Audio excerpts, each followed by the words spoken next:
we're seeing more footfall and we're hoping that things will get really better. If I put it in Alan Greenspan's words, gold is still the strongest currency. Normally there is some discount which is happening only on the making. Whenever the prices move up, in fact, the consumer confidence is rebuilt and people tend to buy more.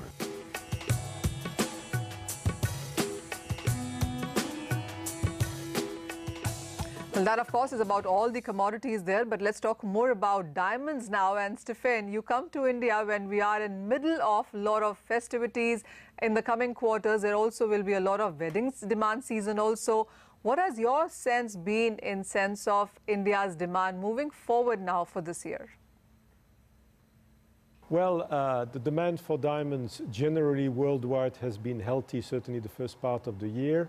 We see some challenging situation developing over the last few months. I do hope, of course, the wedding season in India is an important milestone for the market worldwide, and I can only hope that again, India will show its resilience and also grow, of course, and becoming and sustain its importance in the diamond market.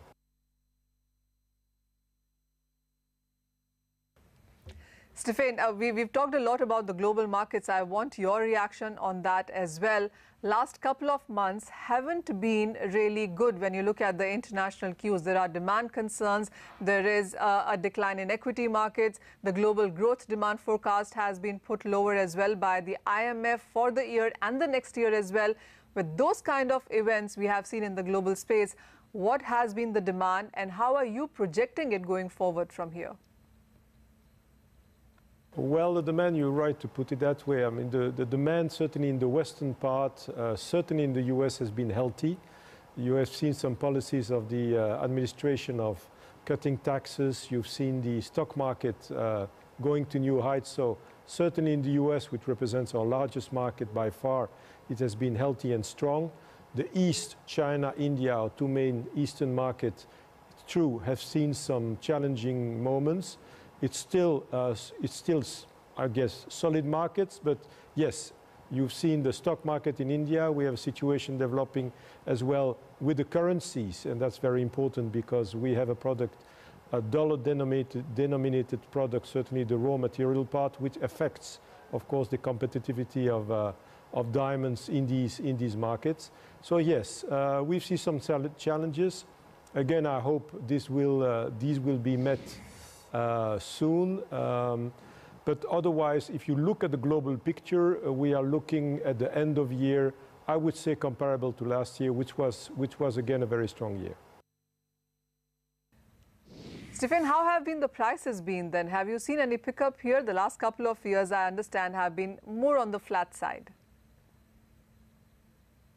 Well, we've seen certainly as far as the raw material is concerned, the rough diamond prices have been strong this year, which has put pressure certainly on the polished side. There's been a kind of mixed bag picture. Certain sizes and quality have done remarkably well this year, while others have been quite weak. It is something that we see in the market when certain part of the market is really following certain trends. So I would say it's a mixed bag, but overall I do not foresee a overall lowering in the index of price of all diamonds, but I don't foresee either a heightening price of this index. So I would say more of a flat situation for the year.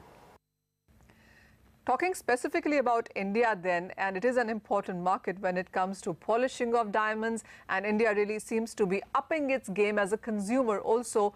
But with the kind of tax regime that we have seen, changes here and there are some issues that still continue, especially with the credit for gems and jewelry section. How do you see India tackling all of that? Well, there are a couple of issues. Of course, you have the issues with the banks. We've seen two a couple of very big bankruptcies in India involving very well-known traders. It definitely affects the industry, but I understand, certainly talking to my colleagues here from the council, they are all very decided to root out this kind of behaviors and so on. I understand there have been some serious discussion with the banks, and I'm hopeful in the future this kind of situation will not be repeated. One issue is, of course, the import duty that has been recently levied on polished diamonds. I believe it has a very negative impact on the hope of India becoming a large trading center next to be the leading manufacturing center.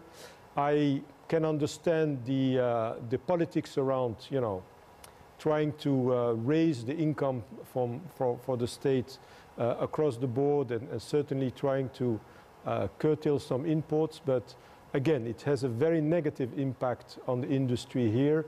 And I'm sorry to say it will curtail the hopes of India becoming a large trading center in the future. I think the impact on jobs will be very severe.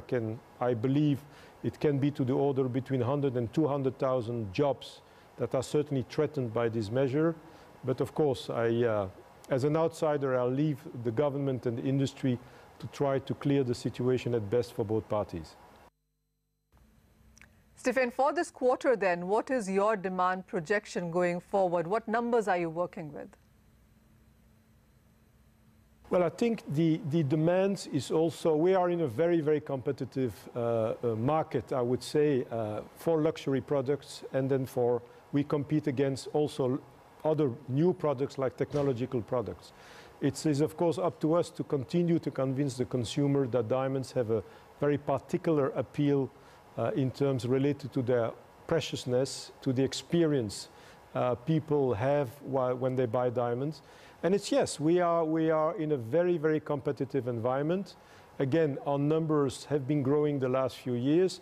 It's up to us, the industry, to try to convince more and more consumers of the benefit of buying diamonds. And, you know, I'm not worried at all in terms of the future, but I'm saying to all my colleagues, it's up to us to pick up the fight and continue to do promotion and to explain and to share the experience that diamonds are bringing to the public. Well, let's talk about the Indian markets now, where we have seen the jewelry demand kind of pick up. So let's get in a jeweler to understand from the industry on how the numbers really look like. Ishu Datwani is with us now. Ishu, hi, good to have you. Happy festivities to begin with. How have you seen the festive demand and then the wedding season estimates really pick up? Are people coming out and buying? Because the first half of 2018 wasn't clearly good. Second half pickup, how have you looked at that? Yes, luckily it has. You know, we've had 2 years of drought, literally, and things have turned around. You know, since the beginning of Navratras, actually, I mean, literally there was a difference between Shraddh and the first day of Navratras.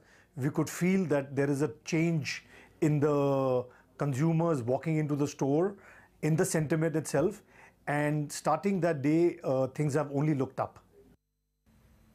Sure. Ishu, also let's look at some numbers then. I'm sure the industry is working with that. What are the kind of estimated sales that you're looking at quarter on quarter and also as comparison to the last year also? I am very realistically expecting a 25% year-on-year, you know, and it's proving, you know, very realistic because I can see the numbers on a day-to-day basis. Our footfalls have increased, our conversions have increased, the buying is actually happening. So is it only jewelry that people are buying, or with the kind of moves that we've seen, the gold prices come out with, have you also seen a portfolio diversification? Is the investment demand also picking up? You know, I think more than the gold price going up being the factor, I think the factor is the coming wedding season. So we're getting a lot of brides and, you know, families doing their wedding shopping. So, you know, when it comes to wedding, people don't really have a choice. And then in the short term, they're expecting prices to go up because the dollar is firming up and there's Diwali, you know, just around the corner. So, you know, that in fact spurs them to make that buying decision. So that's helping, in fact. Well, yet another concern really has been about the money being spent by the buyers for precious metals, because we did see last 1 year actually go in for GST, the different tax regime, PAN card was made mandatory, hallmarking was made mandatory, etc. The money spent wasn't so great. Have you seen that improving? You know, thankfully, I think we're seeing this change in the consumer thought process, where earlier a lot of people wanted to only invest in gold. So typically when they want to invest in gold, they'll buy gold bars and, you know, coins and things like that. But we have seen a decrease in that and an increase in the purchase of jewelry, which is actually good, you know, because also we tell our clients that, listen, jewelry is not an investment, it is a saving. Think of it as a saving. It's a, you know, way to hold on to your assets and to your wealth. And, you know, don't look at it from a speculative investment point of view. So that seems to be working, in fact. Also, in sense of choices, what are customers looking at really? Is it a good time for gold jewelry to be doing well? Is diamond picking up? Are those aspirational values be seen in the buying pattern? So, you know, we at Anmol have seen a spurt in the gold jewelry. A lot of temple jewelry is doing very well. Wedding sets are doing very well. Bangles are doing well. And in diamonds, again, it's across the board, you know, starting from rings. Surprisingly, we're doing pretty well with solitaires. You know, it's surprising that, you know, we're doing really good numbers with solitaires. So I hope this is not just a flash in the pan and it really, you know, goes on from here. But there definitely seems to be a change in the sentiment. You know, people were holding back for the last 2 years. I think they've kind of now realized that this is how things are and, you know, literally opening up. The gold prices also have been gaining. As we've been mentioning, we are 6% up from the August lows. Ishu, have you seen that as a deterrent because the gold prices are rising, the rupee is depreciating? Or is that encouraging people to buy because they see further gains before this year end or in 2019? That has definitely changed. And, you know, GST is not an issue at all. Surprisingly, people have accepted it. Now, people have come to terms with GST. More and more people are willing to either send you online, you know, payments or use their credit card. So it's a very positive trend in that sense. Well, that's really the view coming in from the global and the Indian experts on where they expect the commodity prices and demand to be. With that, that's all the time that we have on Commodity Champions. Thank you for watching.